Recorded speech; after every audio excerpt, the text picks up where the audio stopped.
Et ben allez, hop, on va faire le second alors.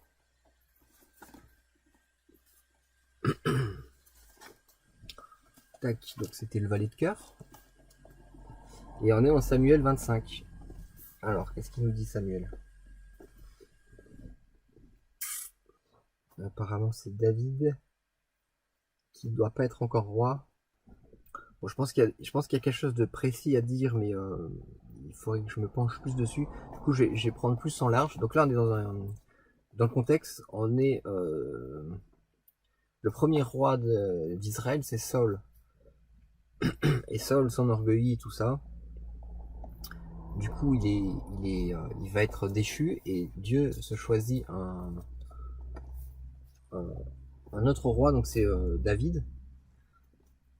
Ah, comment vous expliquer en rapide? Mais en gros, pendant cette période-là, David se retrouve chez le roi et il y a la jalousie qui apparaît de Saul par rapport à David.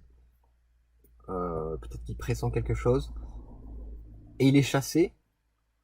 Or, enfin, il est obligé d'être en cavale en fait, en vagabond dans son pays parce qu'il n'est pas encore roi. Il respecte l'onction de Dieu sur l'ancien roi, donc du coup, il veut pas, il fait pas de la dissidence quoi. Euh, mais voilà, il est pourchassé par on va dire par le pouvoir politique d'Israël à ce moment-là quoi. Alors que c'est lui le Messie. Par exemple là, on peut déjà tracer un parallèle là-dessus quoi. C'est-à-dire que c'est lui le roi oint, parce qu'il était oint,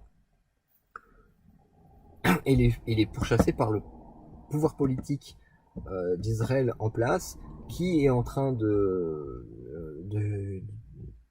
chuter, mais qui veut quand même s'accrocher à ce qu'il est, sachant qu'il est, il est plus digne quoi. Voilà, donc là on retrouve un peu un peu tout le complot contre Jésus par les élites, représentées par la caste des pharisiens et compagnie, qui cherchaient à le mettre à mort. Donc comme je disais, donc ce passage-là, après il y a Saul qui se retourne. Lorsque David eut fini d'adresser ses paroles à Saul, celui-ci dit: Est-ce bien ta voix, mon fils David? Et Saul se mit à pleurer tout haut. Il dit à David: Tu es plus juste que moi, car tu m'as fait du bien, alors que moi, je t'ai fait du mal.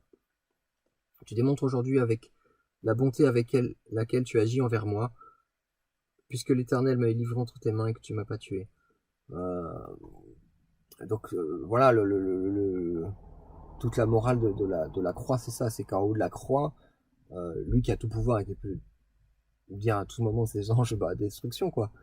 Il dit: Père, pardonne-leur, car ils ne savent ce qu'ils font. Donc c'est-à-dire qu'il pardonne au fameux pouvoir politique qu'on disait, qui est représenté ici par Saul.